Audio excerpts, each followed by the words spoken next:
You ever been yelled awake by a spoon clanging on an iron pipe? I have.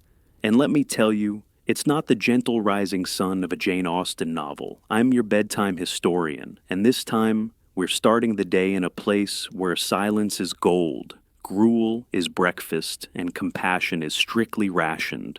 Picture a bell louder than thought, a stone hallway colder than outside, 100 worn shoes scraping across flagstones. The day has just begun, but for you, it never really ended. Why were mornings treated like punishment? And who decided sleep should be earned? If you enjoy soft sounds, strange rules, and stories where breakfast comes with existential dread, consider tapping like and subscribe. I promise to keep the spoon clanging to a minimum. And if you're already half asleep, what time is it, and which era do you think had the worst mornings? Now, dim the lights, maybe turn on a fan for that soft background hum, and let's ease into tonight's journey together. The clang echoes like a scream through the stone corridor, snapping you out of a half-dream. You jerk upright, heart thudding. It's still dark out, always is. In the workhouse, time is counted by bells, not by clocks. This one, the morning bell rings at 5:00 a.m. sharp. No excuses. You swing your legs down onto the cold floor, trying not to groan.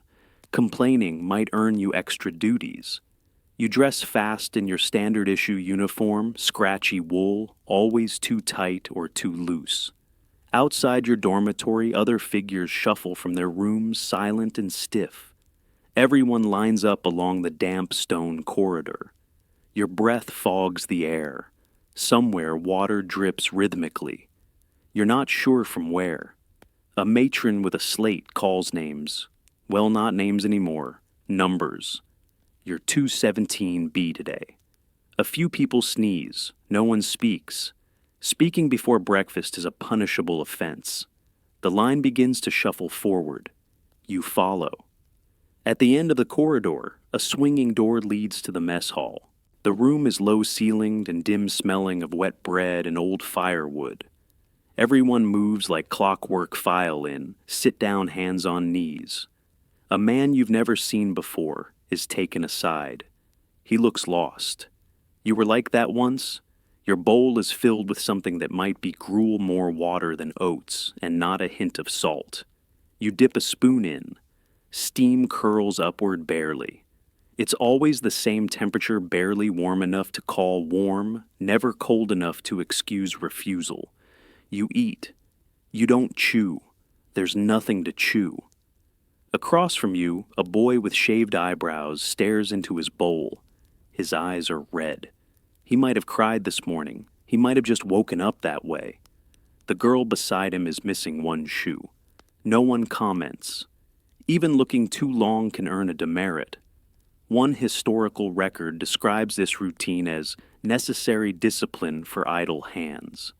Another calls it a factory for breaking spirits, and some scholars still argue whether the gruel itself was designed to sap energy or simply the cheapest solution available. You scrape the last film of mush from your bowl. You're still hungry. You'll stay hungry.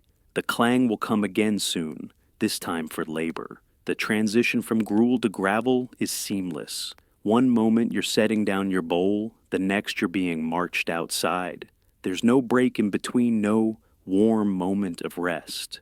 Just the echo of boots on stone and the creak of a door that leads out into cold gray light. They strip you of more than warmth here. You're not a person, you're a project in progress or failure, depending on the matron's mood. The wool uniform clings damply to your skin, but that's not the worst of it. No, the real loss happened yesterday when they took your name. You stand in another line shorter, now separated by age and gender. A woman with scissors and a stern jaw gestures to a stool. You sit. With a few rough snips, your hair falls to the floor in uneven clumps. Not styled, not shaved clean, just removed. One motion to reduce individuality to hygiene. At least that's the explanation most often given. The hair falls into a wicker basket already brimming with strands of every shade. Someone whispers that they sell it. No one answers. Next, they hand you your new clothes. The uniform is made from coarse wool, in a brownish-gray hue that might have once been navy. It doesn't fit, of course. The shirt itches along the seams, the trousers sag in the back. No belts are given. You're expected to grow into or shrink into whatever you're issued. Children cry nearby as they're pulled from their mothers. A boy is dragged toward the boys' dormitory, his arms reaching back for a woman who won't be allowed to wave. There are no goodbyes here, just policies. You're issued a number. It's stitched in black thread above your heart. 217B. You try not to read the others. It feels too intimate, too strange. Still, your eyes flit across patches 303C, 188A, 501F. None of them match. You wonder if that's on purpose. The dining hall had voices once years ago. That's what someone mutters while putting on their shoes. We used to sing here, before the new rules. But now the silence is enforced even in the changing rooms. A matron with a notepad watches for whisperers. One glance and you learn to mouth your thoughts instead, or keep them to yourself. Historians still argue whether the loss of names and the imposition of numbers was a measure of efficiency or intentional degradation. Some say it was to prevent favoritism. Others say it was to ensure everyone remembered their place. Your head feels lighter, not metaphorically, just less hair, more draft. You rub the back of your neck and flinch. A small cut from the scissors, maybe, or just a chill.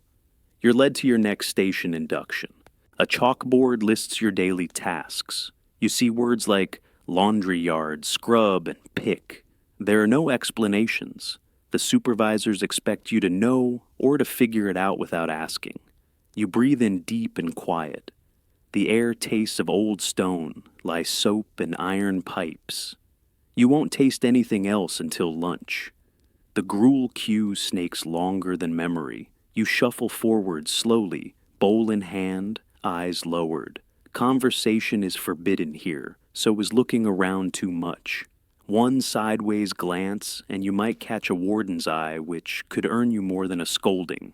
The room hums with muffled sounds, the scrape of spoons on tin, the slow drag of boots across worn floorboards, the occasional cough that no one acknowledges. You count 12 people ahead. That likely means 12 ladles of the same thin gray porridge. You hope it's a heavy scoop today. A matron stands at the front with a pot the size of a barrel, stirring with a paddle that looks like it once belonged to a rowboat. The gruel inside has the consistency of wet plaster. It steams faintly. Or maybe that's just the heat from her breath. She ladles a portion into each bowl with the same disinterested flick of the wrist. You're served without eye contact. You're not supposed to say thank you. You move to your seat, which is the same wooden bench you sat on yesterday and the day before that. You suspect it's the same one people have sat on for years. Its grooves match the shape of discomfort. The table is scarred with knife marks and burned initials, remnants of rebellion from a more lenient past, maybe. You lift your spoon. The gruel is lukewarm at best. Still you eat. You always eat. Even when your stomach twists at the taste. Hunger outvotes nausea. Today's serving comes with a piece of bread, if you can call it that. It's hard at the edges and soft in the middle, in a way that defies physics. You bite into it slowly. There's no butter. There never is. Rumor has it the bread is left over from some military ration supply. Another inmate once claimed it was made with sawdust. No one really knows. Some scholars argue that the monotony of the meals was unintentional, a result of low budgets and high numbers. Others suggest it was deliberate a way to dampen the spirit as much as to fill the stomach. After all, variety costs money. Obedience doesn't. The boy next to you accidentally clinks his spoon against the table. A matron's gaze snaps toward him like a mousetrap. He freezes. No punishment this time. But the message is clear. Even your spoon should be silent. You finish your gruel slowly, not out of pleasure, but to delay what comes next. Labor always follows food. It's the rhythm of the place. Eat, work, sleep, repeat. Time isn't tracked by clocks here, but by hunger and exhaustion.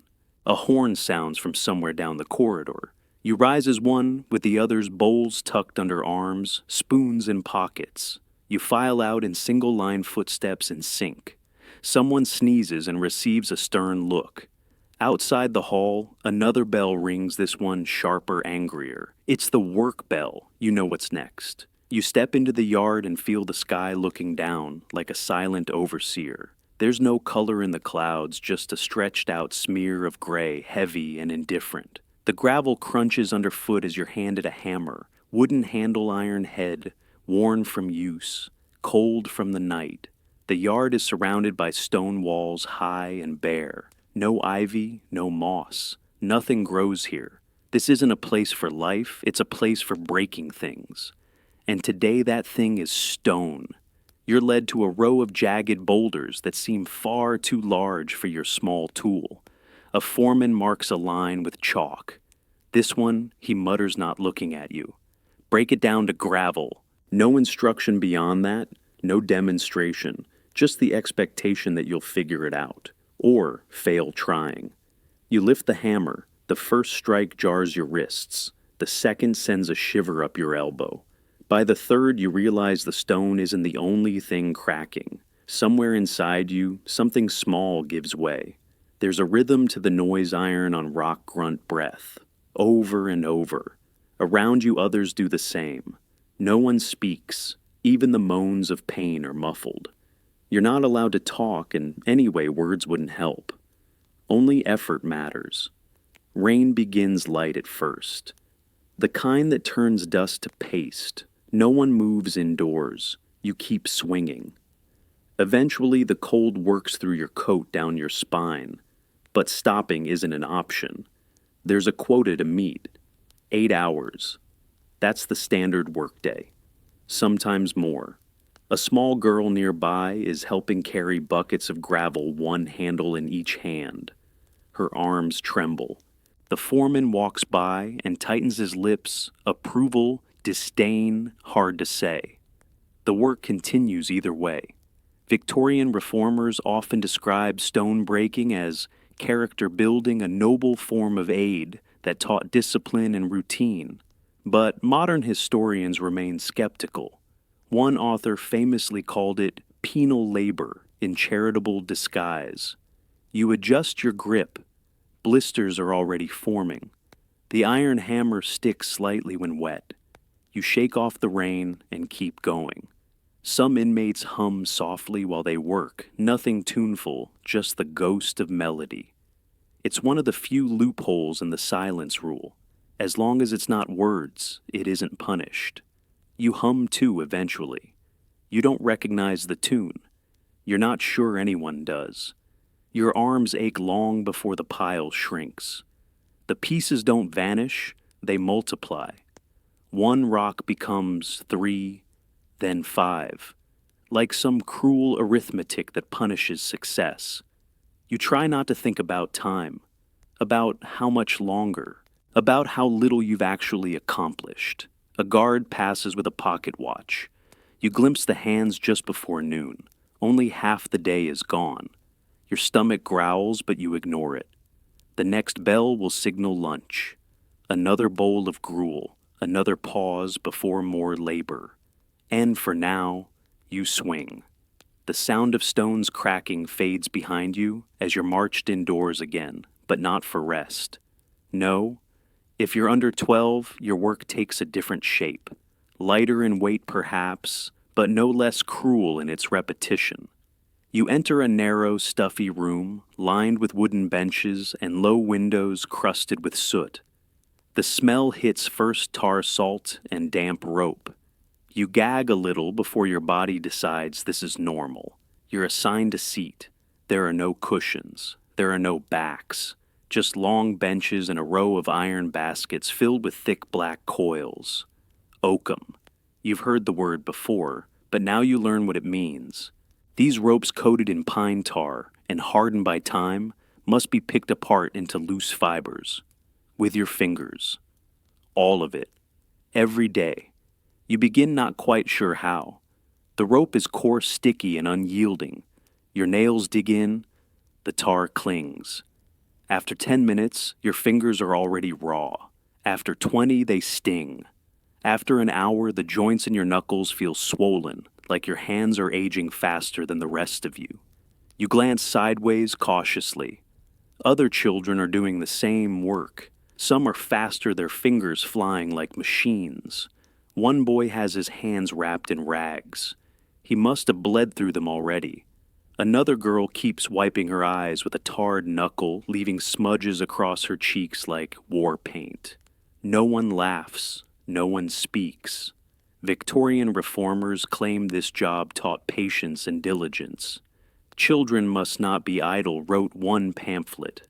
Idleness breeds mischief. But modern scholars have pushed back hard.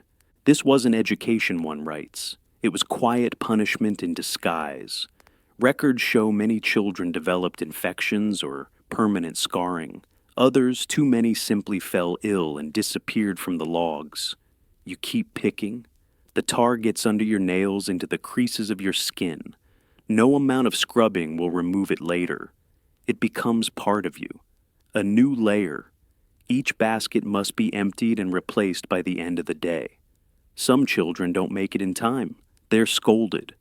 Others lie and hide part of the rope behind the benches. If they're caught, the punishment is swift a night without supper or extra duty in the cold cell. You learn quickly not to fall behind, or at least not to get caught. One small boy sits next to you, his sleeves too long for his arms. He picks slower than the rest, and you notice the matron staring at him from the doorway. You want to help just a little, but you remember the rule. No talking, no touching, no solidarity. The hours stretch long, even longer than they did in the yard. Time is measured here by the size of the pile in your lap, and yours barely shrinks. The bell finally rings. It doesn't bring joy, only a shift. Now you must clean up. Your fingers stick to each other. You flex them slowly. Another day, another task. The rope never really ends. You return to the main hall, fingers stiff, throat dry, hoping for even a whispered word of sympathy. But silence rules here, not as a suggestion, as law. From sunrise to lights out, no speaking is permitted unless directly addressed by staff. Even then, your reply must be brief, functional, and deferential. Anything else is considered misconduct. You try not to meet anyone's eyes as you pass down the corridor. A boy glances up from scrubbing the stairwell, just a flicker of connection, and you both look away immediately. Eye contact like speech is risky. Some matrons consider it a challenge. You've learned to adapt in quiet ways. A tug at your sleeve means, be careful. 2 taps on the bench means I saved you a spot. These mute signals travel faster than words now, more efficient in their silence. But they can never replace a true conversation. Not really. A new girl joined this morning. She tried to introduce herself. Just a name, a soft hello. The silence around her swallowed the sound so fast, you wondered if you imagined it. A supervisor was there within seconds. She received a warning. She hasn't spoken since. There's a myth among the younger children that one boy went an entire year without saying a single word. They say he was rewarded with a slice of real cake. No one knows if it's true. But the idea lingers sweet and ridiculous.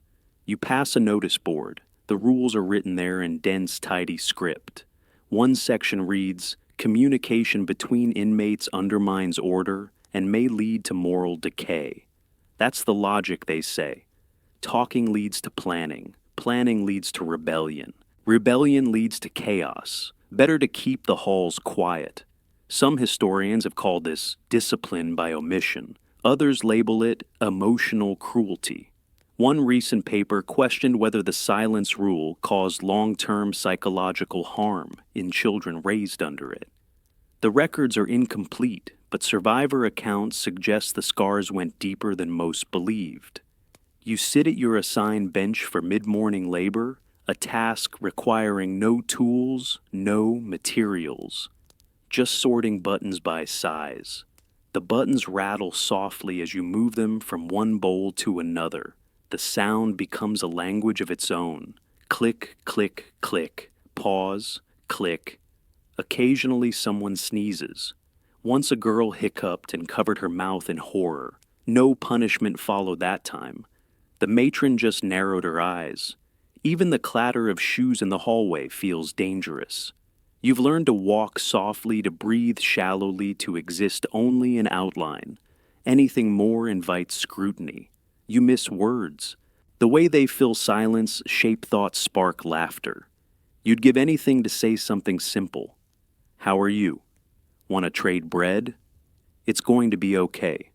But those luxuries belong to another world. Here, survival means stillness. The silence is never total, of course. There's always a creak, a cough muffled by sleeve. But you begin to notice the gaps between those sounds. And in those gaps, you disappear just a little more. Lunch arrives not with joy, but with inevitability. You know it's time when the work is paused by a short whistle, sharp, abrupt, and utterly without warmth. You rise with the others and file into the dining hall. Feet shuffle. No one speaks. It's not hunger that drives you, really. It's the need to mark time. The mess hall looks exactly as it did at breakfast, only dimmer now. The small windows are fogged with condensation, and the oil lamps cast shadows that twitch on the walls like nervous ghosts. You sit on the same bench, hold the same tin bowl. The same process repeats: ladle, silence, swallow. The gruel is back. This time it's slightly thicker but colder. You try to eat around the clumps. A small strand of something unidentifiable floats on the surface. You look at it, then look away. It's not worth the risk to ask questions. Across the hall, a girl is caught holding her spoon in her left hand. The matron walks over and swaps it to her right, without a word. She nods, silently, cheeks flushed.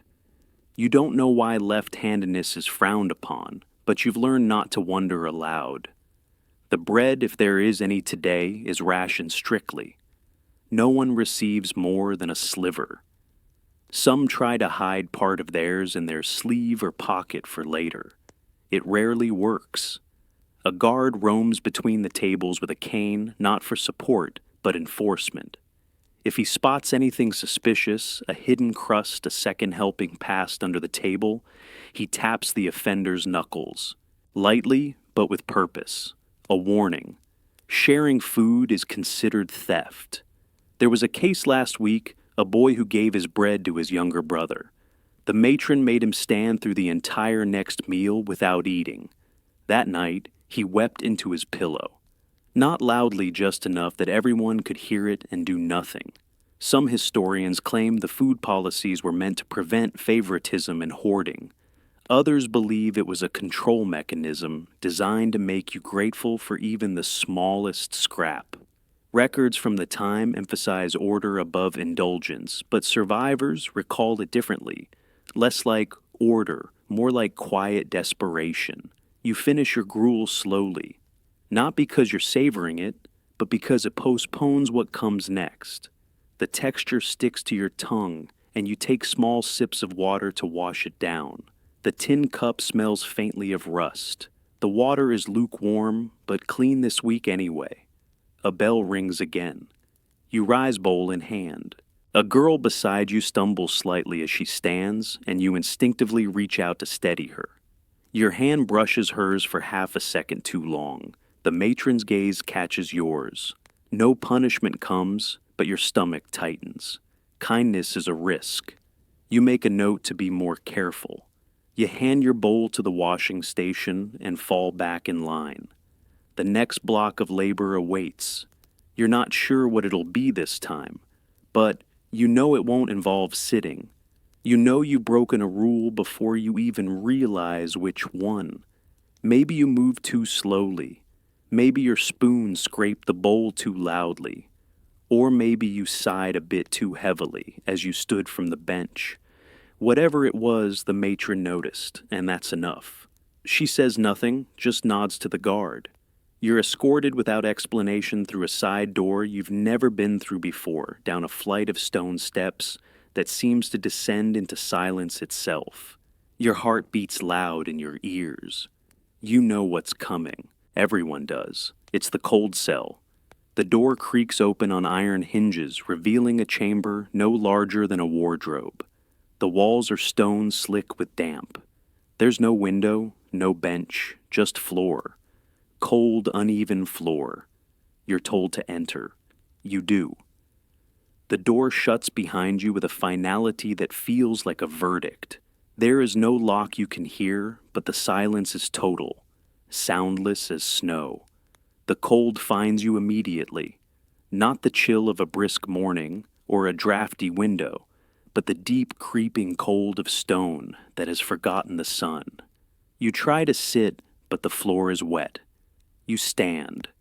You shift your weight from one foot to the other. You wait. Time drips by. Not in minutes, but in thoughts. You think of the oakum of the bread of your number stitched to your chest. You try to remember your real name, the one you had before you were 217B. It's hard. Some say the cold cell was used only for the most defiant. Others say it was standard punishment deployed for minor infractions or even matronly whims. Surviving logs are inconsistent.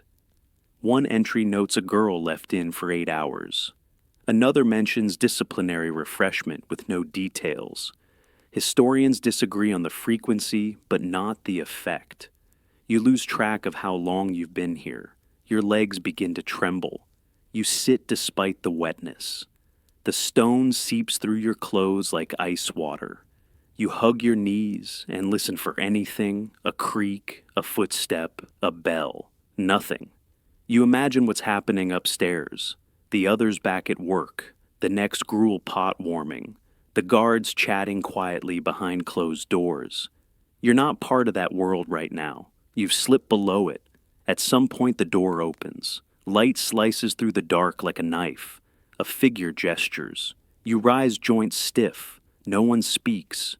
You leave the room like smoke dispersing, thinner than when you entered. Back in the corridor, you rejoin the line heading toward laundry duty. No one looks at you. They don't need to. They've all been there or know they might be soon. You're not given extra gruel or a blanket or even a nod of return. You resume your day as if nothing happened, because officially it didn't. But your skin remembers. Your bones do too. The cold lingers long after you've left the cell. By late afternoon, your limbs ache and your eyes sting, but the day isn't done. Not until the matron says so. Her footsteps echo long before she appears, deliberate, steady, polished shoes tapping against stone with military precision. The hallway seems to narrow in her presence. You stand a little straighter. Everyone does. She wears black always. Not mourning black, not elegant black, functional black. No buttons out of place, no thread frayed. A ring of keys at her waist jingles with authority. She carries a clipboard, and her gaze could peel wallpaper. You've never heard her raise her voice. She doesn't need to. She inspects the rows like a general surveying troops. One by one, she stops in front of each inmate. First your hands. Palms up. She checks for dirt under the nails tar that wasn't scrubbed away after oakum picking. Next your face, clean, dry, expressionless. A smirk could be seen as mockery. A tear as manipulation. Then she checks your pockets. Always the pockets. Nothing is permitted there, not a crumb of bread, not a scrap of thread. One girl was caught hiding a pebble once. Said it reminded her of the seaside. She spent the night standing in the corridor, hands on her head, as punishment. You think about that pebble often. Finally, the bed inspection. The dormitory is stark and symmetrical.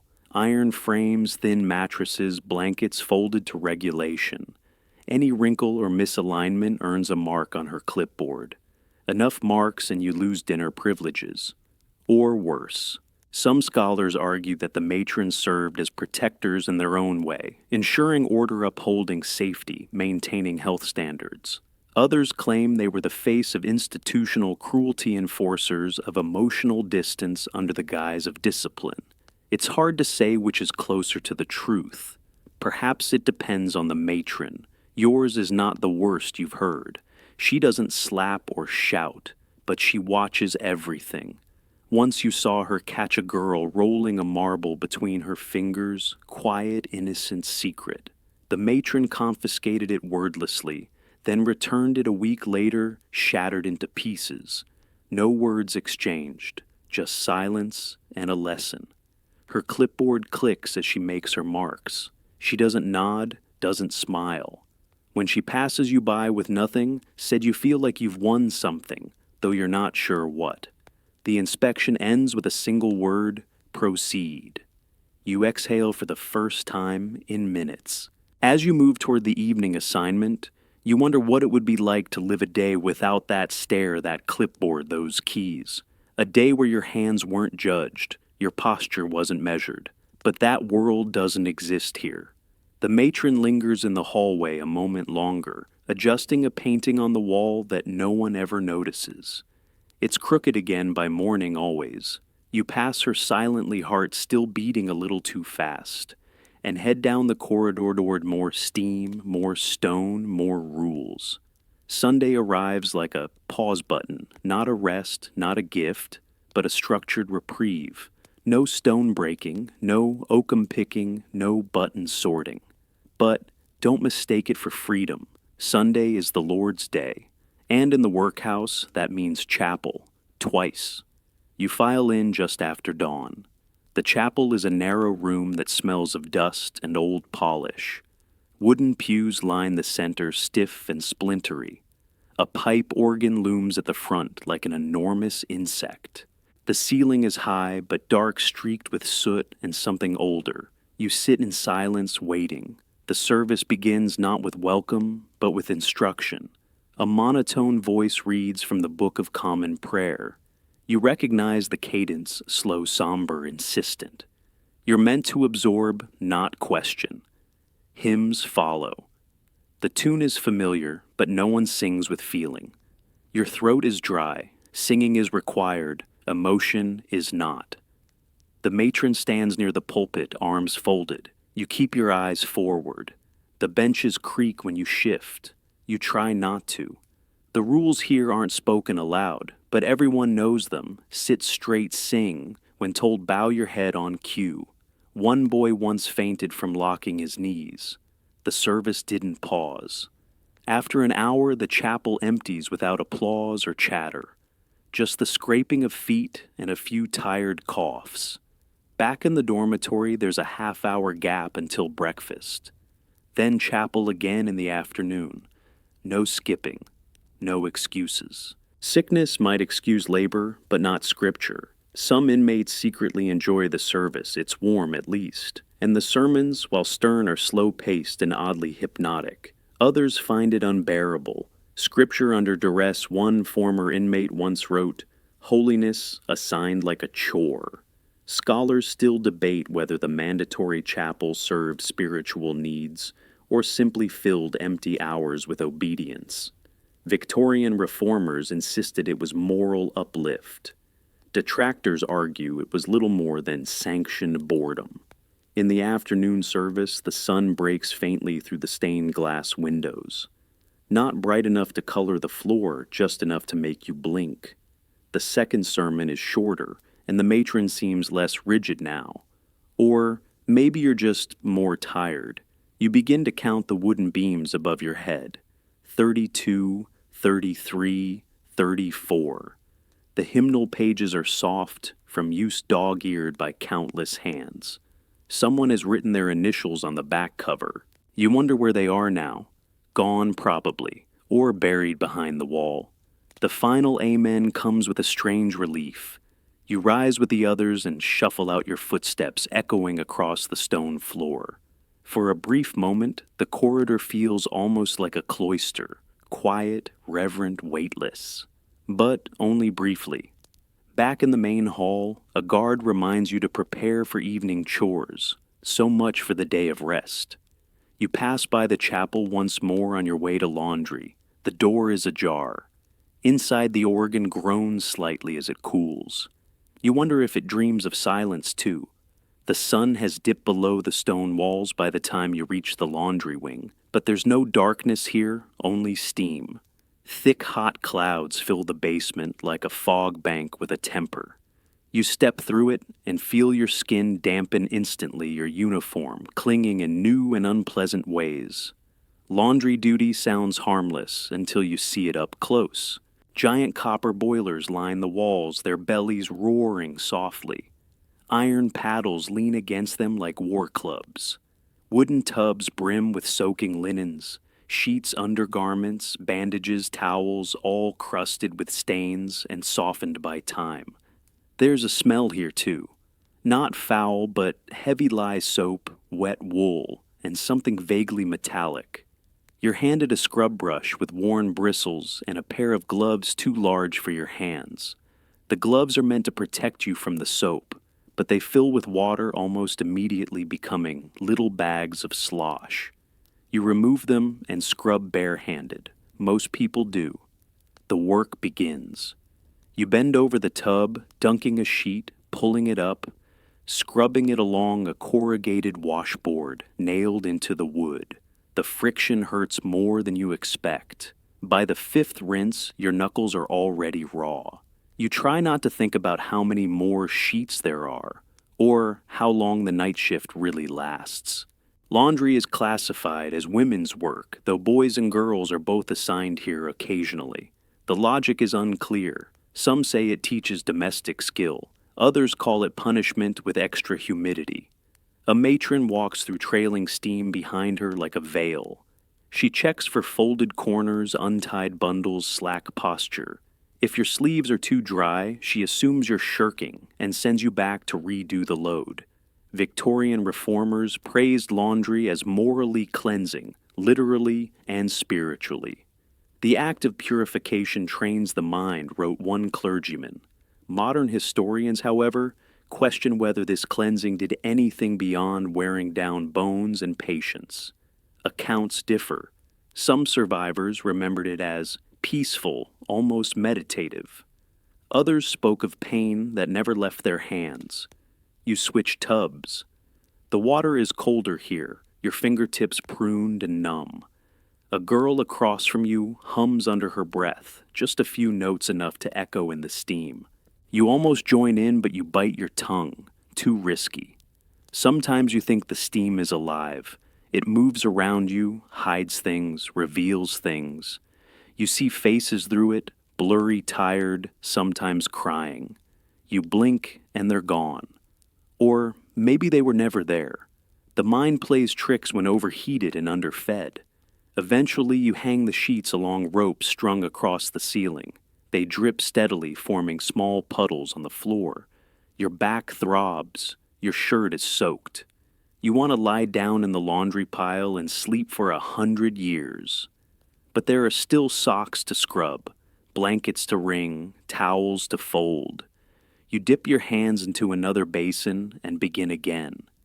Night is not an escape. It's just another shift. The infirmary smells like vinegar and old wool. Not clean exactly, just aggressively sanitized. The air hangs heavy with the tang of carbolic acid over ripe fruit, and something deeper, mustier, like damp plaster that's never dried.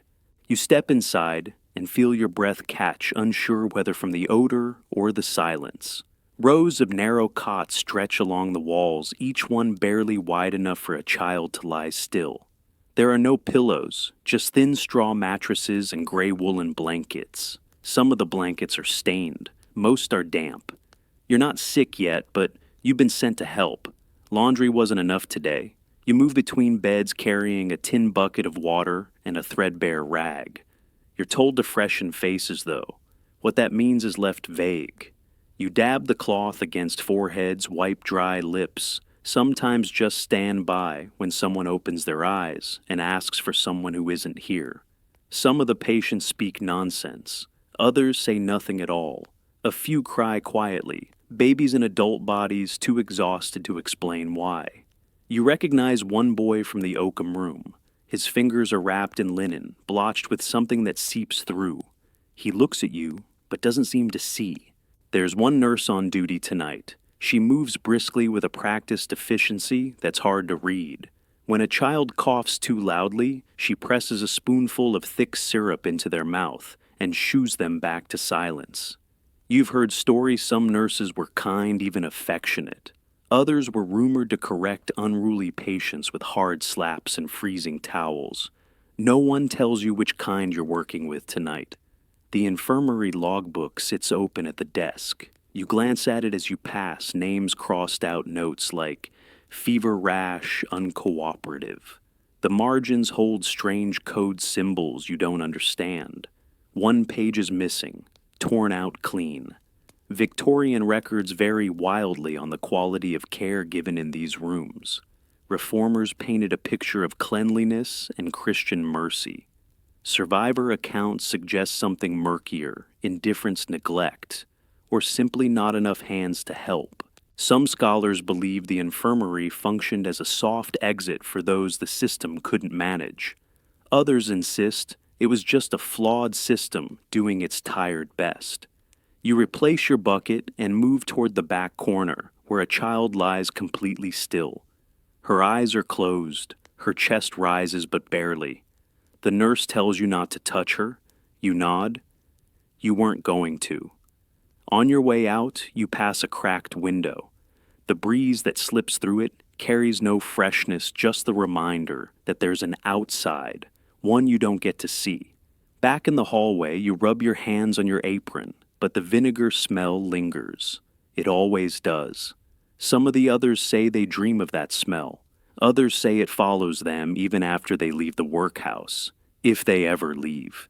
You report back to the matron. She nods once. The next task is already waiting. The sun has set completely now, but no one is sent to bed just yet. Evening chores wind down slowly, and for a few stolen minutes, the younger children slip into moments of near play quiet, hidden, and always watchful. Officially, play is discouraged. Unofficially, it's inevitable, even in a place like this. A bit of string becomes a puppet. A scrap of chalk transforms a flagstone into a game board. Two girls pass a button back and forth like a secret treasure. No one laughs aloud, but the corners of mouths twitch. You sit near the corner of the hall, pretending to fold laundry. In your lap, a few pebbles arranged in a circle tell the story of a race snails if you squint. A boy beside you hums under his breath, tapping a rhythm into the wooden floor with his heel. You almost join in. Almost. Every so often a matron's shadow crosses the hallway. The games scatter instantly. The chalk is wiped away with a sleeve, the string slipped into a sock, the button tossed beneath a cot. Then silence again. Stillness. But only until the footsteps fade. Some children sneak folded paper notes between bunks filled with doodles and misspelled dreams. Others have nicknames, only they know whispered into pillows at night. There's a legend about one child who built a full deck of cards from soap wrappers and won imaginary fortunes before getting caught. Supposedly he bartered them for extra bread crusts, then vanished. Historians often gloss over these fleeting rebellions. Official records rarely mention play unless it resulted in punishment. But social researchers in more recent decades have begun to reconstruct these glimpses. Scrap games, chalk scribbles, whispered rhymes as vital acts of resistance. Not organized rebellion, just survival through imagination. You once saw a girl draw an entire family on the underside of her bed frame. Stick figures, yes, but with names and birthdays. She claimed one of them was real. No one questioned it. In the winter months, the children huddle together near boiler grates, playing hot potato with rolled socks, or creating elaborate stories about where the laundry ends up. This towel's going to a queen, one says. That sock Paris. You nod along, indulging the fantasy. You need it too. You recall a night when a small group passed a thread spool back and forth, pretending it was a pet mouse. They named it Lord Cheese and gave it a backstory, a noble rodent exiled from a royal pantry. They even made it a bed from a folded napkin. It lived for 3 days until someone stepped on it. Of course, not all play is welcome. Some children are punished for too much giggling. One boy was caught whistling and sentenced to scrub chamber pots for a week. After that, he only mimed his jokes. His silent punchlines still earned smiles. These moments are fleeting, fragile, and easily crushed. But they bloom anyway. Like weeds in stone, you hear the bell for lights out. Playtime is over. You sweep the pebbles back into your pocket where Lord Cheese used to live. You've thought about it, haven't you? Everyone has, escaping, getting past the gates, over the wall, out the front door, anywhere but here. Most don't speak it aloud, but some try, and a few almost make it. The workhouse has tall walls, but not impossibly tall. The front gate is always guarded, but not always closely. There are windows that open, some just wide enough for a determined child. And if you know the right corridors, the right time of night, the right excuses, well, you might find a moment when no one's watching. There's the story of the coal bin boy. He hid for 3 days in a narrow hatch beneath the boiler room. Brought crusts, a tin cup, and a wool coat he'd borrowed from the drying rack. They found his coat on day 2, but not him. Some say he made it out. Others say the chimney sweep found him asleep and turned him in for a halfpenny reward. The record books simply stop mentioning him. Then there's the girl with the letter. She forged a discharge notice copying the supervisor's signature from a wall chart. She even mimicked the ink color with soot and water.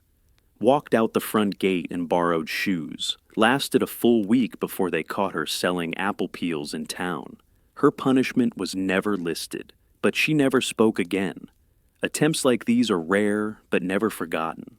They spread in whispers dangerous inspiration in a place where hope is rationed. A bent spoon becomes a digging tool. A bed sheet turns into rope. A pocket mirror, a signaling device. Most of it never works. But trying in itself becomes its own quiet kind of resistance. Some historians describe these escape attempts as childish mischief. Others read them more seriously as acts of desperation in an unbearable system. There's little consensus. The records tend to minimize such incidents, but survivor testimonies tell a different story. Bruised knees from high landings, scars from rushed climbs, frostbitten fingers from hiding outdoors all night. You once saw someone caught mid-attempt. A boy of maybe 13 dangling from a second-floor window with a belt tied to the bed frame. The belt snapped. He fell hard, but nothing broke except his confidence. They brought him back in silence. He never tried again. Even you have traced the map in your head. The path from the dormitory to the laundry chute, then down into the alley behind the wall. You know when the matron changes shifts. You know who leaves doors unlocked by accident. You've never done it, but you know the way. Some nights as you lie in bed staring at the ceiling, you imagine stepping through the front door. Not running, just walking. Calm, invisible, unchallenged. Past the gates, past the road, into the trees. You're not sure what comes after. A job, a barn, a kind stranger. You're not sure it matters. The bell rings for bed. You rise slowly and shuffle back to your bunk.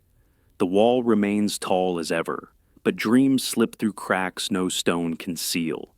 You've walked past it 100 times, but only today do you really look. The graveyard behind the workhouse is barely more than a patch of uneven ground, fenced off, overgrown, and shrouded in a stillness even the wind avoids. It lies beyond the laundry wing, hidden behind hedges that no one bothers to trim. There's no gate, only a sagging section of iron rail that someone tied shut with rope. You peer through the bars. The grass is patchy, never quite green. Some tufts grow tall and wild, others cling to bare soil like the last remnants of dignity. No flowers, no markers, just earth and memory. This is where they bury the ones who don't make it out. No headstones mark the plots. Names weren't considered necessary. The dead were often listed by number, age, and cause. Female 12, lung fever, male 73, destitute. You've seen the records in the infirmary logbook, neat, spare, final. You wonder if your own name is already written somewhere, just waiting for a date. Some say the workhouse graveyard holds hundreds. Others whisper it's thousands stacked in layers beneath the soil, each one wrapped in the same threadbare blanket used in the infirmary. Burials were quiet, often conducted at dawn, before the rest of the house stirred. A small cart, a few shovel strikes, a prayer if anyone remembered one. You heard once that a local vicar refused to perform services for unbaptized inmates, so sometimes there was no prayer at all. Scholars debate the exact burial conditions. Official guidelines mention decency and discretion, but personal accounts speak of haste of mass plots dug weeks in advance. One woman claimed her sister was buried with strangers all in one trench covered by the same sod. Another described watching a grave filled while laundry dried on a nearby line. You lean against the cold rail eyes fixed on the uneven horizon. There's a low mist rising now, nothing dramatic, just a suggestion of something unfinished. It curls along the ground like smoke. Some of the older inmates say it's the spirits, not angry, just forgotten. There are tales, of course, of soft footsteps on stone when no one's around, of names whispered in dreams that don't belong to you, of chill breezes that pass through closed rooms. One matron once claimed the dead rang the chapel bell at midnight. She was replaced soon after. You don't believe in ghosts, not really, but you believe in memory, and this place holds more than its share. As you turn away, you notice a small stone tucked into the base of the fence. Someone's marker, maybe, or just a rock. But it's been placed carefully, not fallen by chance. You leave it undisturbed. Back inside, the halls are quiet. Your bunk is waiting. Another day begins tomorrow. Another clang of the bell. But tonight, as you lie on your straw mattress, you think of the field behind the wall. Not with fear, not with sadness, just recognition. The kind only silence can explain. And just like that, memory moves forward from buried names behind a workhouse to scavenge secrets by the river's edge. The silence of the forgotten yields to the chatter of a tide that never stops speaking. You crouch along the pebble banks of the Thames just as the water retreats, dragging back its brown froth like a cough. Your boots are too big, or maybe not boots at all, just stitched rags that let in the chill. The air smells of salt soot and fish too long out of water. You know where to go, the spot where the last tide left its offerings. A brass cufflink, a chunk of coal, a tooth. You hope for a tooth. In the 1800s, before dawn crept over the London skyline, scores of children, many under 10, picked their way through slime and sludge, looking for scraps they could sell. They were called mudlarks. The river was their employer, their market, their rival. It swallowed what it wanted and sometimes gave something back. The work was filthy, of course, but more oddly, it was freelance. No overseer, no fixed wage. Just whatever you could find that someone else might buy. The most prize finds copper nails, bits of rope bones for glue making, and yes, teeth. Human teeth fetched a better price than you'd think. The booming trade in dentures, particularly for middle-class Victorians, meant there was a surprising demand. A decent molar could be cleaned and reused. False teeth were often made from ivory or porcelain, but real teeth were preferred. They looked more authentic after all. Where did these teeth come from? Some scholars argue they were leftovers from the Napoleonic Wars washed down river from mass graves. Others believe they were casualties of dockside brawls or drunken falls. Still more suggests the teeth were deliberately extracted perhaps from the dead, perhaps from the desperate. Records are unsurprisingly murky. It's hard to track dental commerce in a city that barely tracked its orphans. And how did the children handle disease? That's the strange part. Handling rotting material day after day, you'd expect waves of cholera or tetanus. And yes, many mudlarks got sick, but not all. Some researchers now speculate that constant exposure may have built partial immunities. Others wonder if it was just brutal natural selection, only the sturdiest survived long enough to tell the tale. There's an odd dignity in it, though. The small figure on the shoreline, searching not for treasure, but for the next half penny. Eyes always scanning, fingers always numb. You picture them now, don't you? Wrapped in wool nose running ankle deep in secrets. They had no safety nets, no bedtime stories. Just the cold tide, a keen eye, and maybe if luck smiled, a tooth in the muck.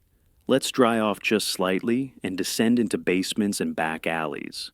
The river may have offered teeth, but below the city, something worse wriggled in the walls: rats.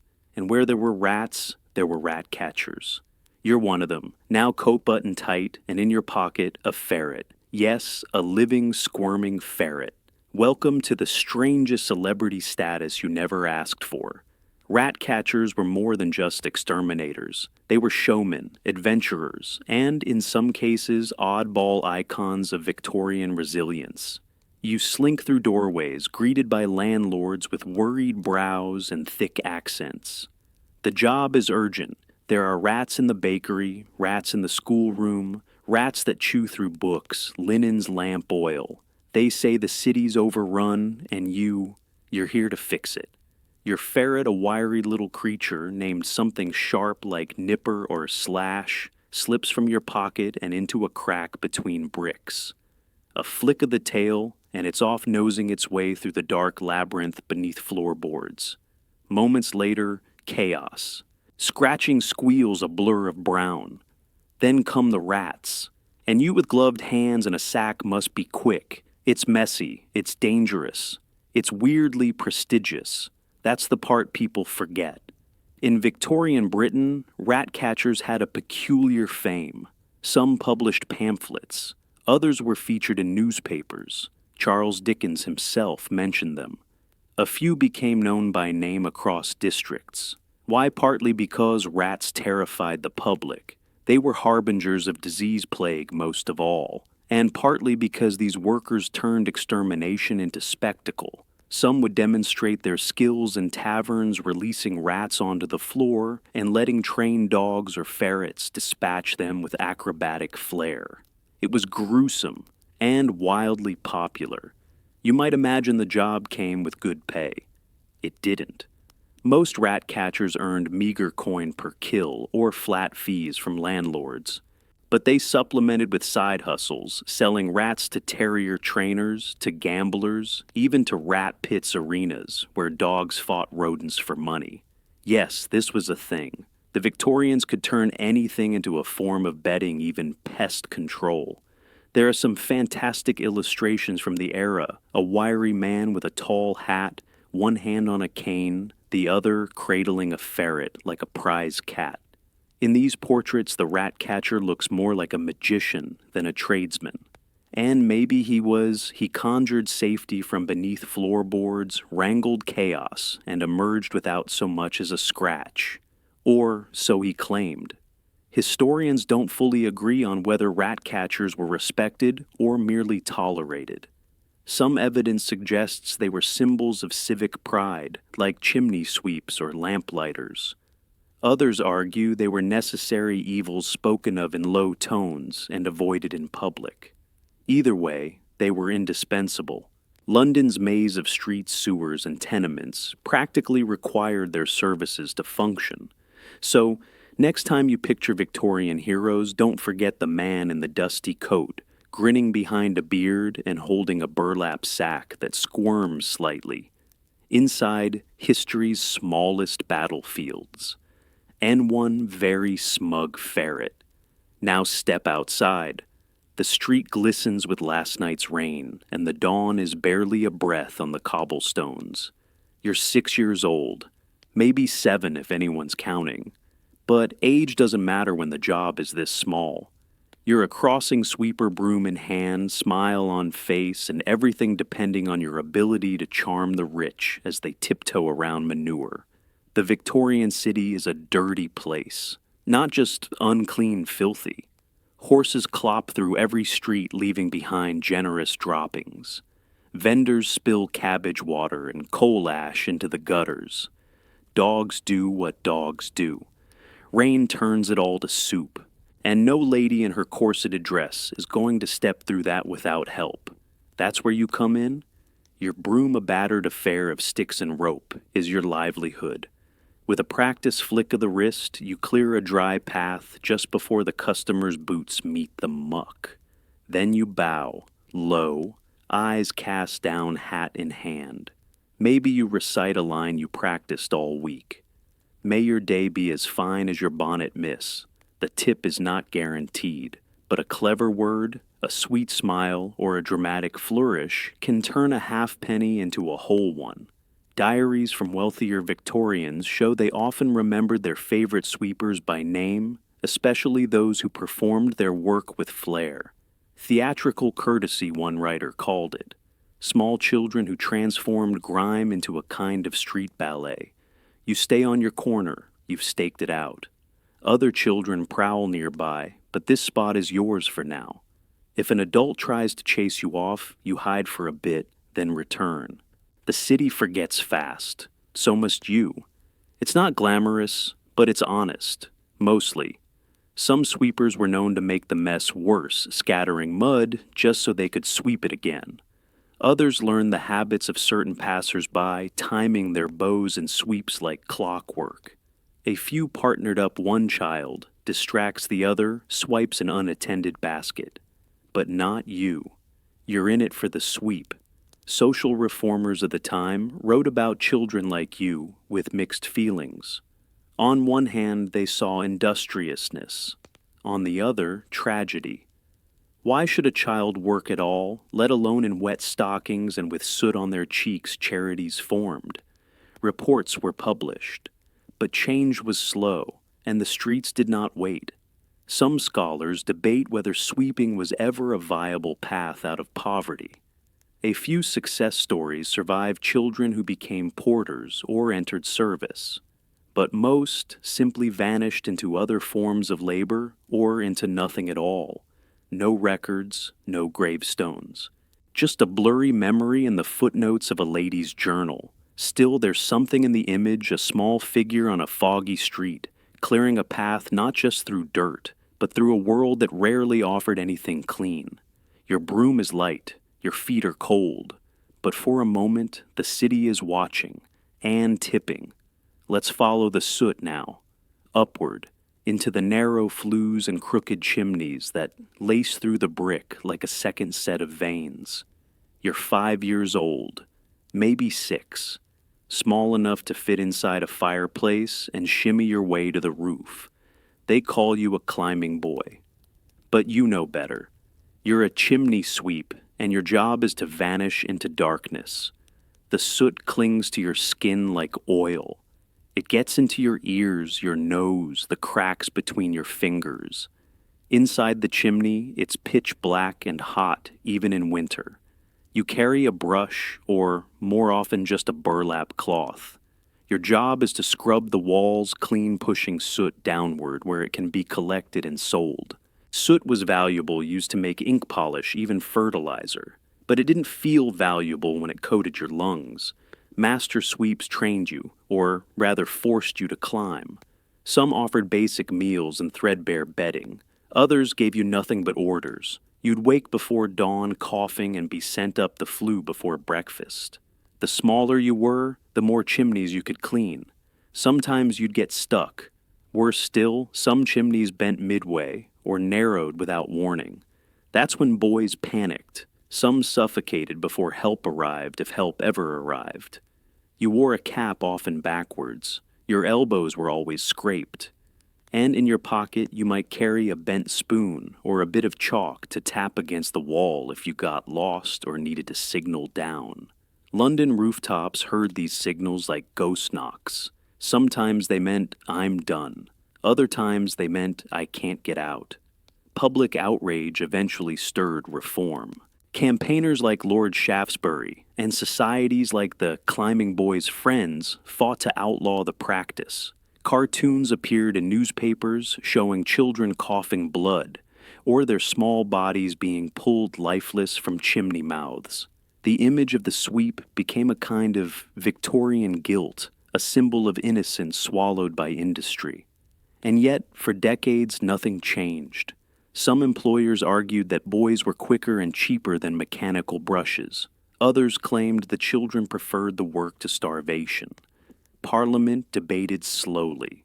The Chimney Sweepers Act of 1834 tried to raise the working age to 14, but enforcement was a farce. It wasn't until the late 1860s that real penalties emerged, and even then, enforcement lagged behind the law. Historians still argue over how many children died in chimneys. Records are scarce. Bodies were often buried without notice or listed simply as accidents. What's certain is the system continued because it was quiet. A child in a chimney doesn't scream loud enough for change, but you sitting on the roof, now coughing soot into the wind, you don't know any of this. You just know the work is done for today. The master hands you a crust of bread. The city breathes below you unaware. And you blackened and bone-tired are too young to be this old. Let's stay in the realm of fire, but move from chimneys to matchsticks. Your fingers are trembling not from cold, but from the ache in your jaw. You're a match girl dipping slender sticks into white phosphorus all day. The smell is sharp chemical, almost sweet. It lingers in your hair, your skin, your lungs. You work fast, faster means more pay. But every breath you take carries a risk that most pretend not to see. The factory is noisy, lit by gaslight, even during the day. Rows of girls, some as young as 12, sit shoulder to shoulder at long wooden tables. Each dips wooden slivers into phosphorus paste, then lays them out to dry. Over and over. Dozens an hour, hundreds a day. The pay, a few pennies.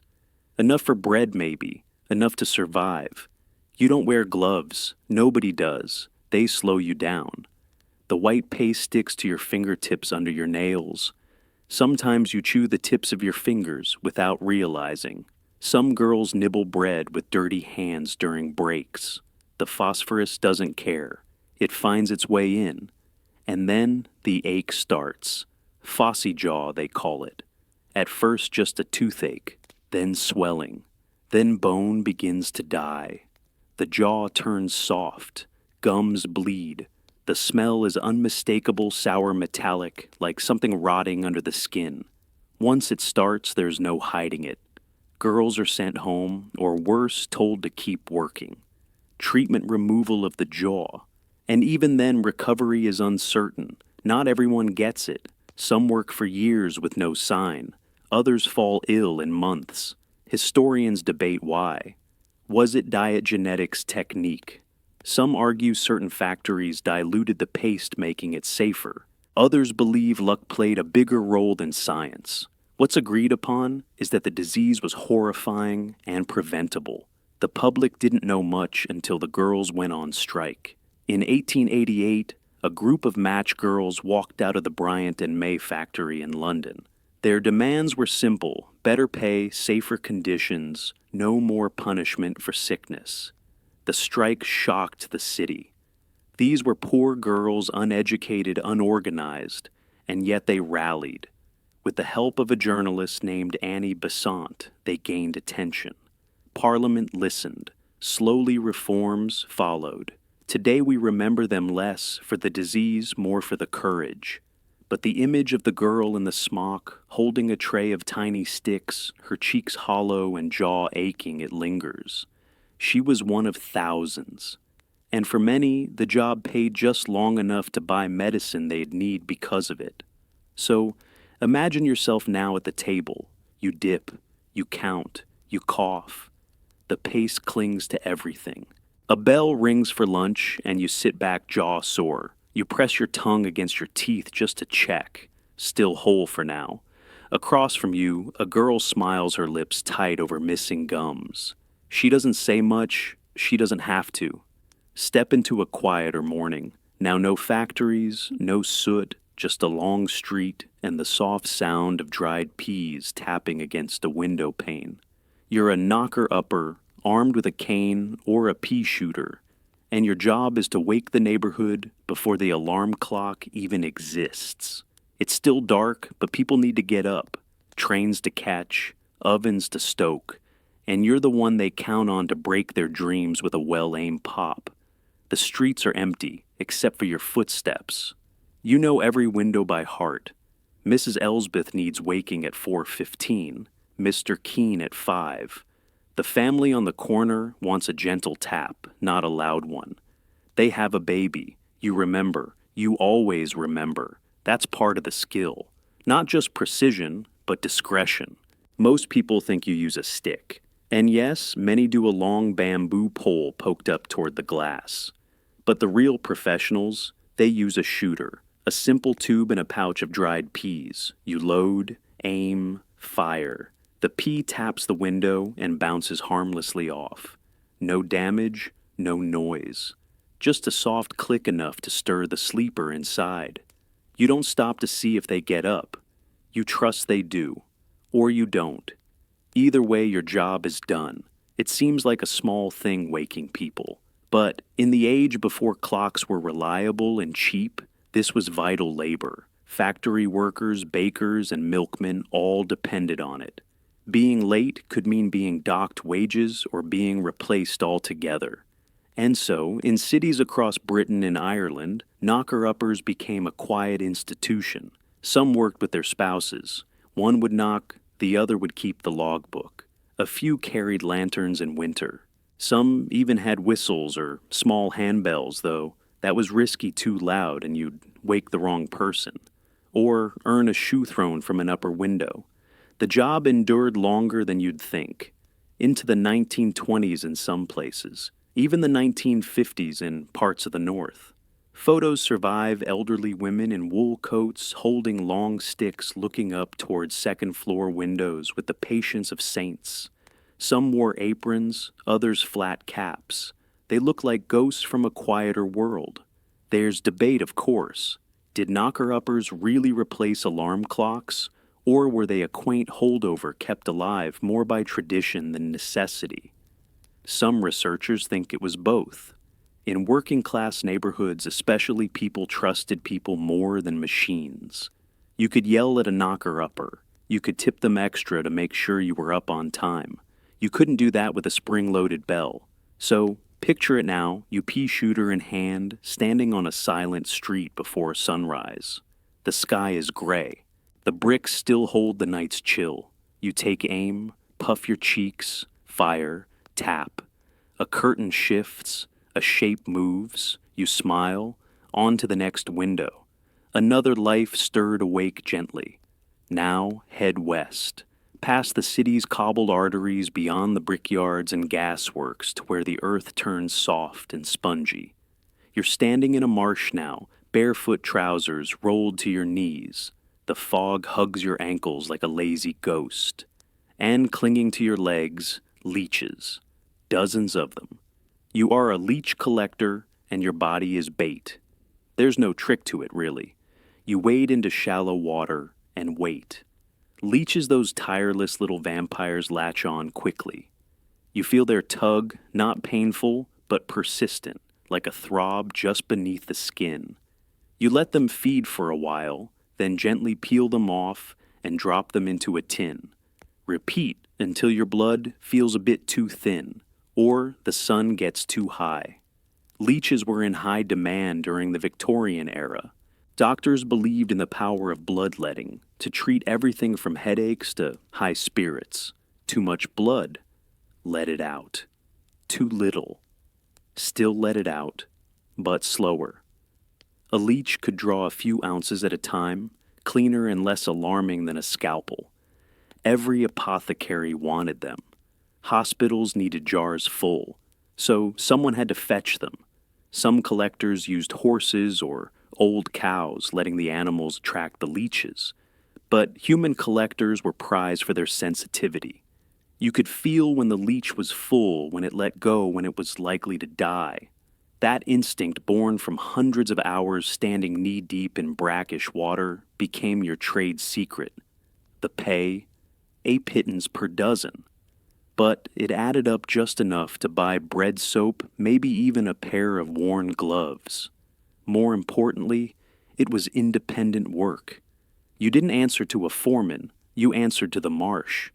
And the marsh was fickle, some days nothing. No bites, no catch, just cold legs and damp clothes.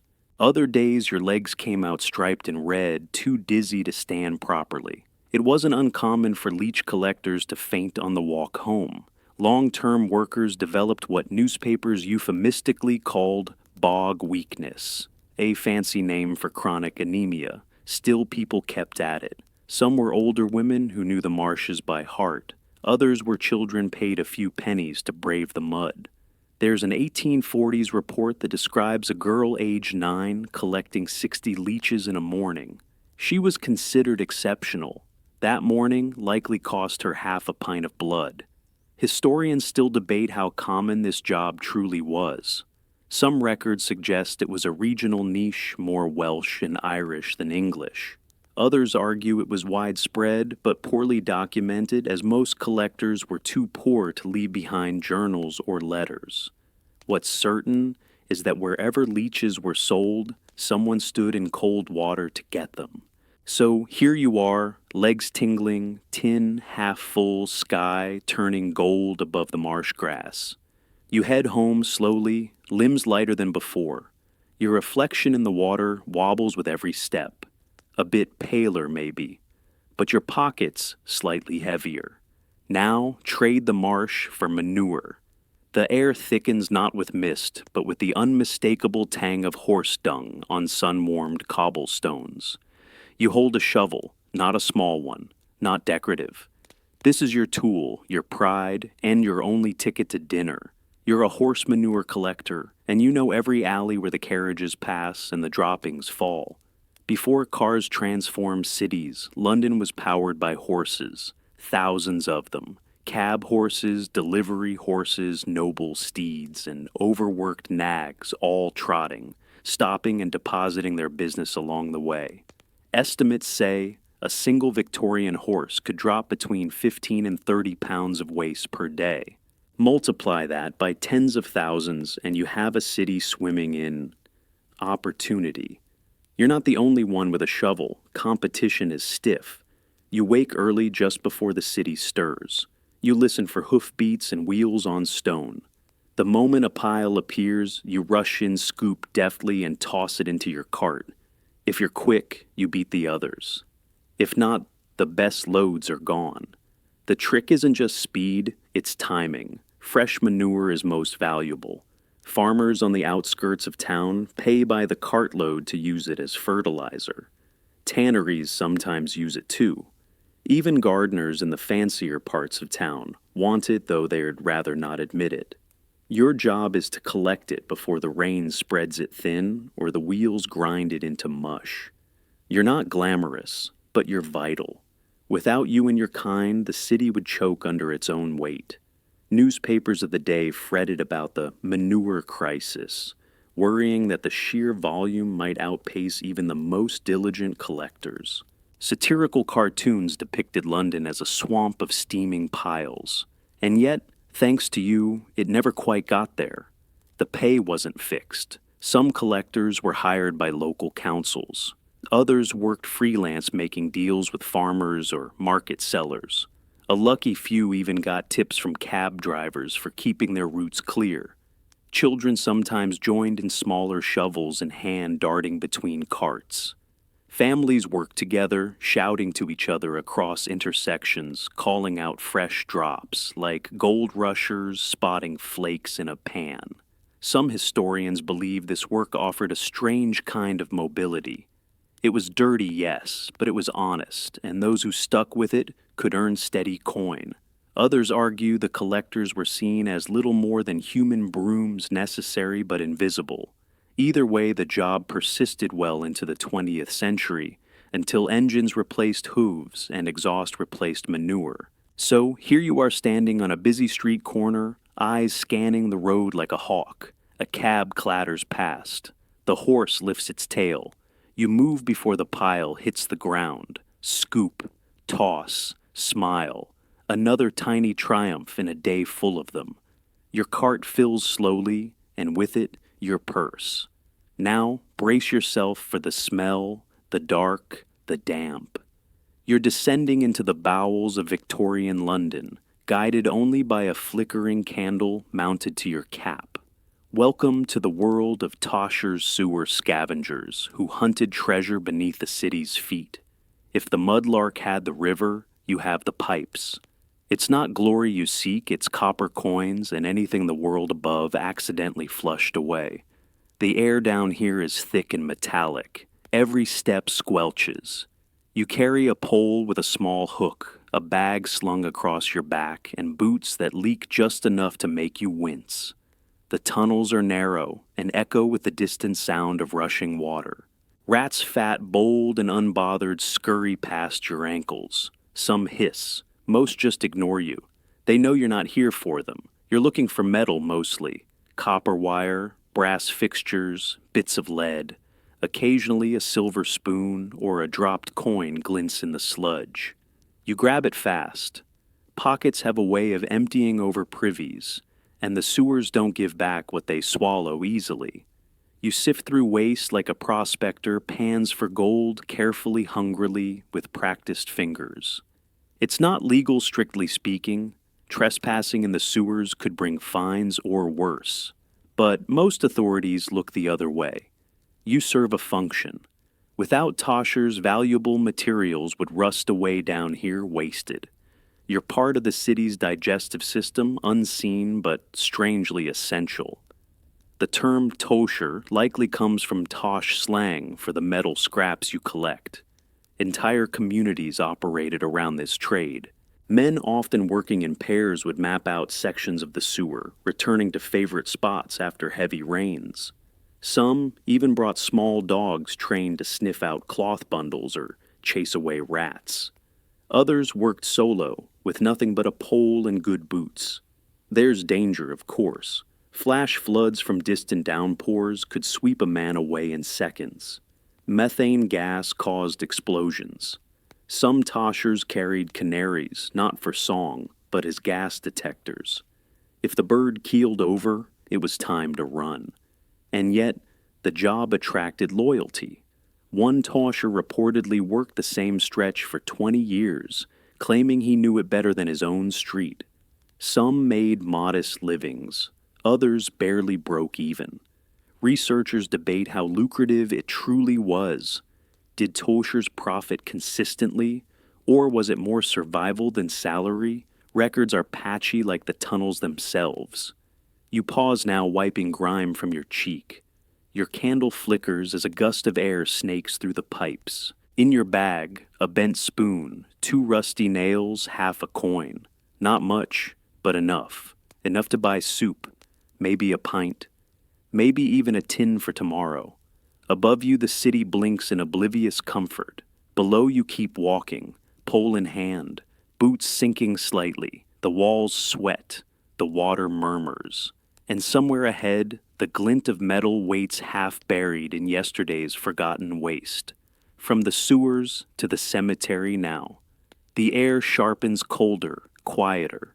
You stand beneath moonlight with a spade in hand, coat pulled tight, boots muffled in the soft earth.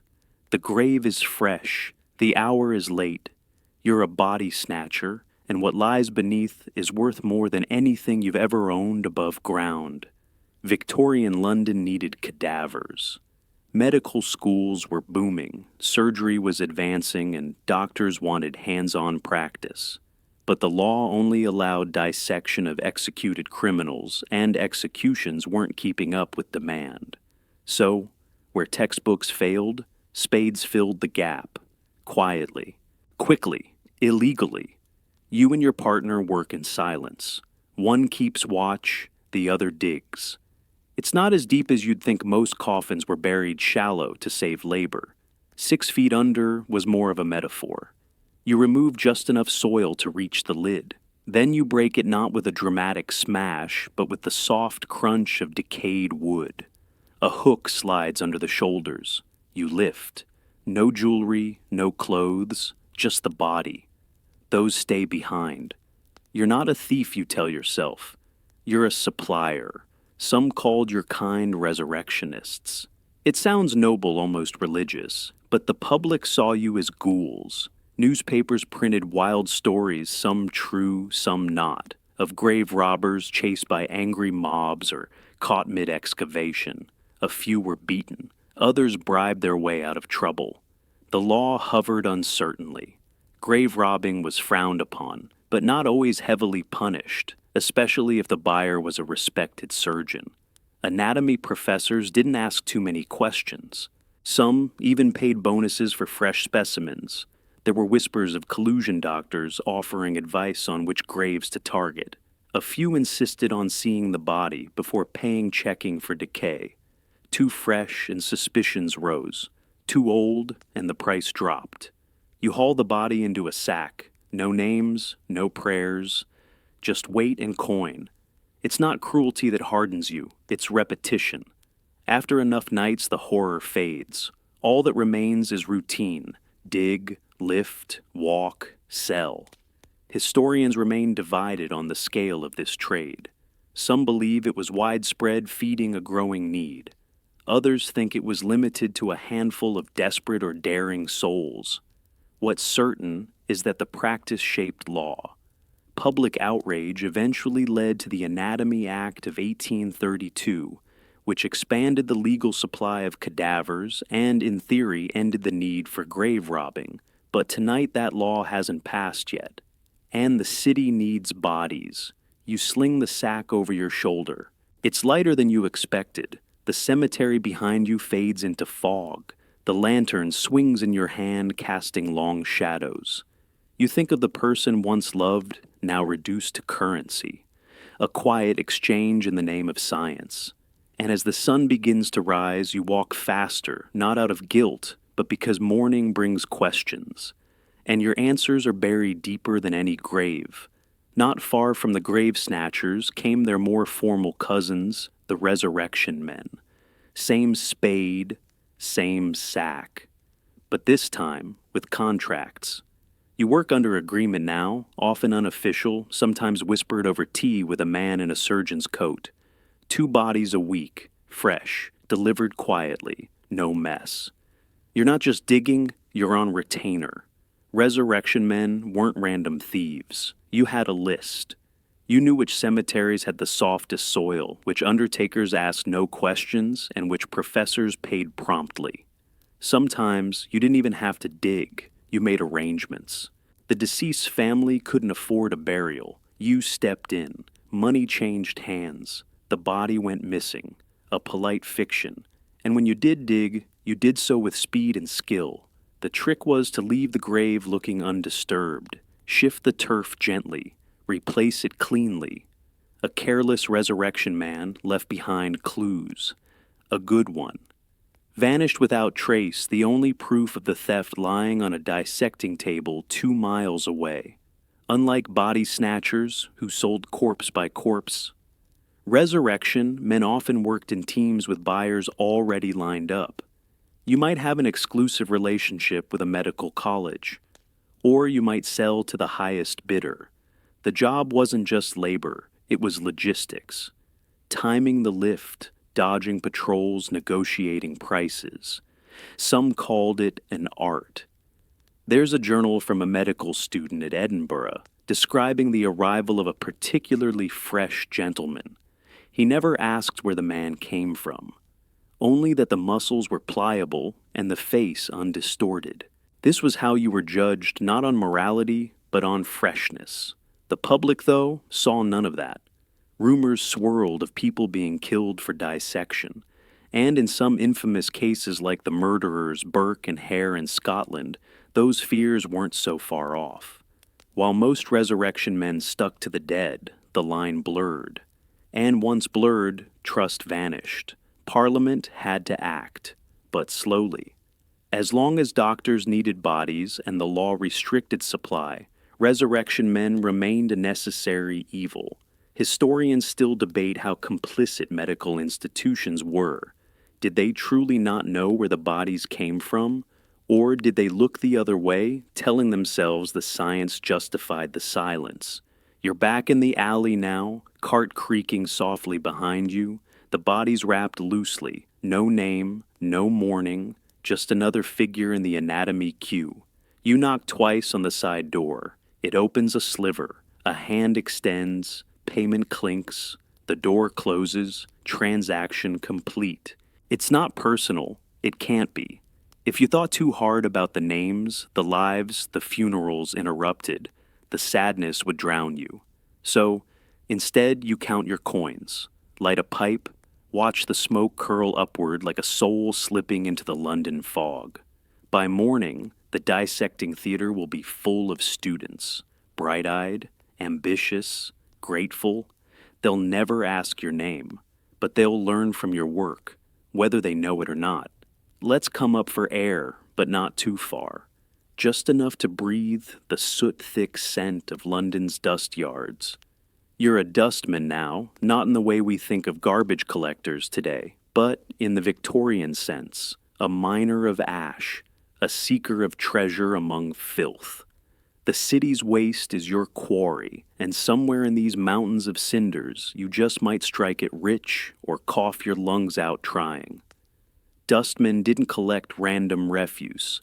They hunted a specific kind of waste dust, a term that covered everything from ash swept out of fireplaces to broken pottery, dead mice rags, and charred bones. These weren't valueless. Ash could be turned into bricks, bones into glue, cloth into paper pulp. Even the odd button or coin might turn up forgotten in the hearth. You didn't just collect dust, you processed it, sorted it, sold it. Your day begins before sunrise. The yard stirs with low voices and the scrape of spades. You tip open a cart and begin sifting. The lighter stuff, char and fluff, gets separated from the heavy. Bones go into one bin, bits of metal another. Children help darting between piles with tiny shovels and tin buckets. Their eyes scan for anything shiny, anything odd. One finds a broken comb, another a doll's arm. Someone else shouts a half penny. Some dustmen become legends. There are stories of a man who found a gold watch in a pile of clinkers, or a widow who dug up enough discarded buttons to sell them in bulk and buy a corner stall. Most didn't get that lucky, but enough did to keep everyone hoping. The work is brutal. Dust gets into your mouth, your eyes, your ears. You cough black in the evenings. Soot coats your skin like second clothing. You wear a scarf across your face, but it barely helps. Rain turns the heaps to sludge. Dry days send clouds into the air. The smell, metallic, smoky, vaguely sweet, is always with you. Historians view dust yards as both environmental marvels and public health disasters. On one hand, they were early models of recycling entire economies based on repurposing waste. On the other, they bred disease-attracted vermin and blanketed entire neighborhoods in a permanent gray haze. Some researchers argue dustmen delayed the advent of formal sanitation by making garbage profitable. Ownership of the yards varied. Some were municipal, others private. A few were run like fiefdoms with bosses who ruled over their dust kingdoms with surprising wealth. There's a famous account of one dust yard owner who owned several properties and dined on fine silverware polished presumably with ash. So you keep digging. Your shovel lifts and falls. You sort with hands long calloused.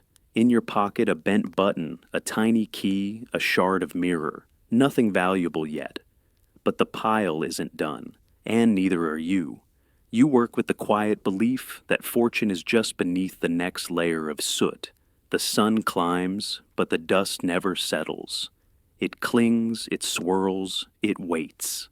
Let's leave the ash behind and wander to the market lanes where voices rise and steam curls from street pots.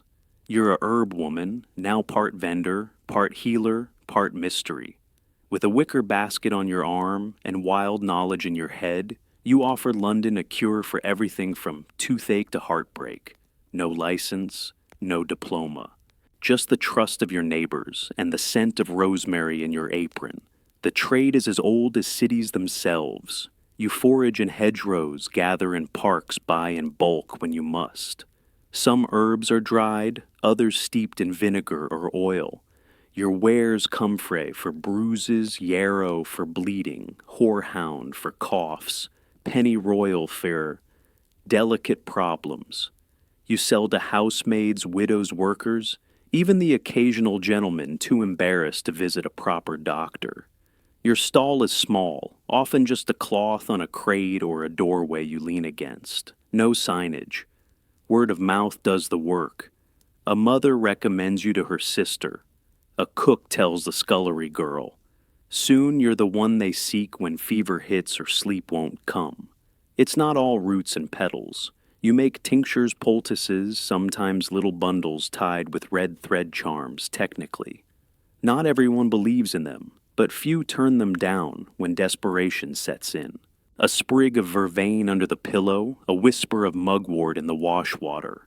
Remedies or rituals. The line is blurred. Authorities eye you warily. Official medicine frowns on your trade. Doctors call you ignorant or worse. But they don't see the lines at your stall, the quiet exchanges in the fog. Your customers trust you. You don't bleed them, lecture them, or charge a guinea for a powder that doesn't work. You listen. You nod. You offer hope in a jar sealed with wax and string. Some herb women knew more than just plants. They learned from midwives, apothecaries, sailors who brought spices from abroad. Their knowledge was layered, inherited, improvised. One 1850s pamphlet accused a London herb woman of using foreign weeds to treat melancholy. Foreign or not, it worked. Historians struggle to classify women like you. Were you quacks, practitioners of folk medicine, or simply the healthcare system for those the system ignored? Surviving records, mostly court transcripts or newspaper mockery, reveal more bias than clarity. Some scholars argue herb women prolonged harmful superstitions. Others see them as community anchors, blending medical intuition with cultural memory. You wrap another bundle in brown paper, tie it tight. A young man hands you coins and thanks you softly. His hands shake. You don't ask why. You just nod and slip another sachet into his pocket for sleep, you say. The city churns around you, carriages, bells, shouting costermongers. But your space is calm. A table of jars, bottles crushed leaves, and things you can't quite name. Behind you, a kettle whistles. In your apron, rosemary times secrets. You pack up slowly. The fog thickens. Tomorrow someone else will knock quietly asking for something you cannot sell in a shop. And you'll have it. And now to perhaps the strangest job of them all, strange not for what it was, but for what it involved. Dog poop. Not metaphorically, literally. You're a pure finder trudging through alleyways and courtyards with a bucket searching for the freshest canine leavings you can find. It's unpleasant work, but oddly lucrative. Because in Victorian Britain, dog waste had value. A very specific, very smelly value. Your bucket's half full already. You use a short-handled scoop moving briskly. The trick is to get to it before rain or passers-by do. Freshness matters. The name pure doesn't mean clean, it comes from the tanning trade. Dog dung or pure was essential for softening leather. Mixed with water and stomped underfoot, it helps strip hair and make hides pliable. No pure, no supple gloves, no shiny boots, no fine-bound books. And someone had to gather it. You start before sunrise wearing boots crusted with past collections. The best spots. Near butcher shops, lampposts the backs of bakeries. Dogs linger there. The job isn't glamorous. People cross the street to avoid you. Children hold their noses. You get called names. But When you sell your bucket to the local tannery for a few pennies, you know you've contributed to the elegance of someone's evening wear. Pure finders were mostly older men, or boys too young for heavier work. Some used hand carts, others just balanced pails on poles. A few carried long sticks to stir the contents and check freshness. You develop a nose for it, grim as that sounds. One sniff tells you whether it's worth collecting.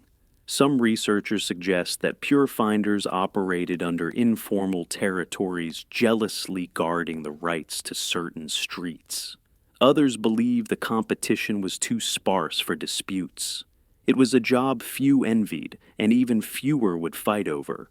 The name itself has always puzzled historians. Why pure? Was it ironic? Euphemistic, or a holdover from medieval tanning terms? There's no clear answer. What's certain is that by the mid-19th century, pure finder had become a recognized, if not exactly respectable, profession. You could find it listed in workhouse records, court documents, and even census reports. There's an odd dignity in the role, though. You work alone. You know your route. You understand your buyers. Tanners pay cash. No haggling, no shame, just business. A pound of pure could fetch more than a day's labor in some fields. And unlike factory jobs, it didn't cost you a lung or a finger, just your pride. You wipe your hands on your apron and move on. Another courtyard, another gate. You glance down. Jackpot, you scoop. The day's haul grows heavier. The smell clings, but you're used to it now. When someone scoffs, you nod politely. You don't need approval, just a decent buyer. By noon, you'll have enough to sell. By evening, the leather workers will be ankle-deep in your findings, softening hides with the help of your morning's walk. You might not make history, but you've certainly helped bind it. And finally, we meet the bellman, a figure clad in black, strolling the streets with deliberate steps, ringing a handbell, and calling out the name of the recently deceased. It is not performance, though it has rhythm, not prayer, though it sounds like one. You are the last voice for the lost, a town crier for the departed. Your uniform is formal dark coat, pressed trousers, polished shoes that click softly on the cobbles, a sash across your chest, sometimes embroidered with a skull or crossbones. The bell you carry is brass, small enough to hold with ease, loud enough to wake a widow from her nap.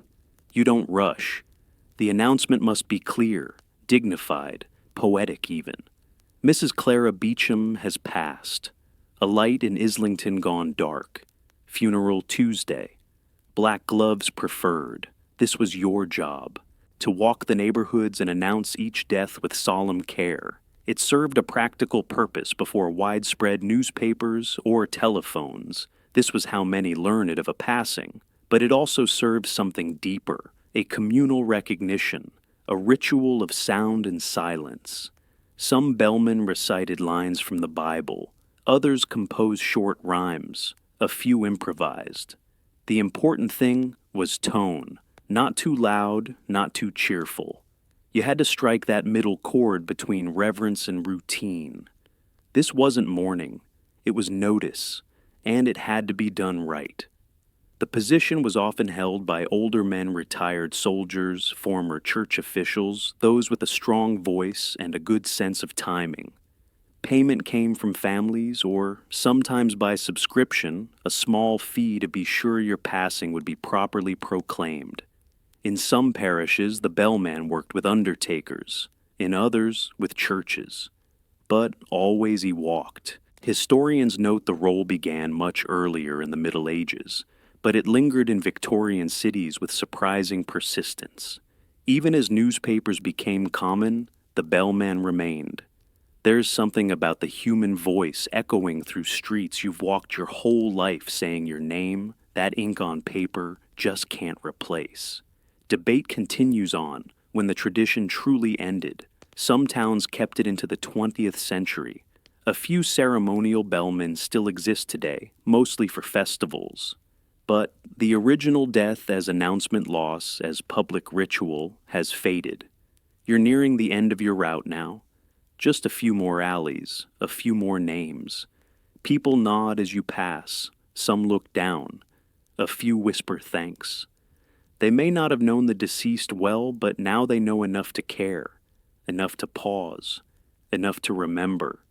You ring the bell once more. Its tone hangs in the air like fog. Another name spoken, another door closed. And as the echoes fade, so too does the work of the oddest, quietest professionals who made Victorian London run. From the river to the rooftops, the sewers to the death, calls they lived in corners, in silence and shadows, earning coins from what others ignored or avoided. Now, hush. Set the bell down gently. Let the echoes dissolve. The city is quiet now, soot-settling footsteps still. You've wandered through muddy rivers, flickering lanterns, rattling carts, and soft-footed messengers of the grave. These were the forgotten trades, the ones that didn't make headlines, but kept the machine running with a broom, a shovel, or a bell. Close your eyes and picture them. A girl with phosphorus on her fingers, a boy vanishing into a chimney, a man stooping for dung in the early dawn. They weren't heroes, not officially. But they worked, they survived.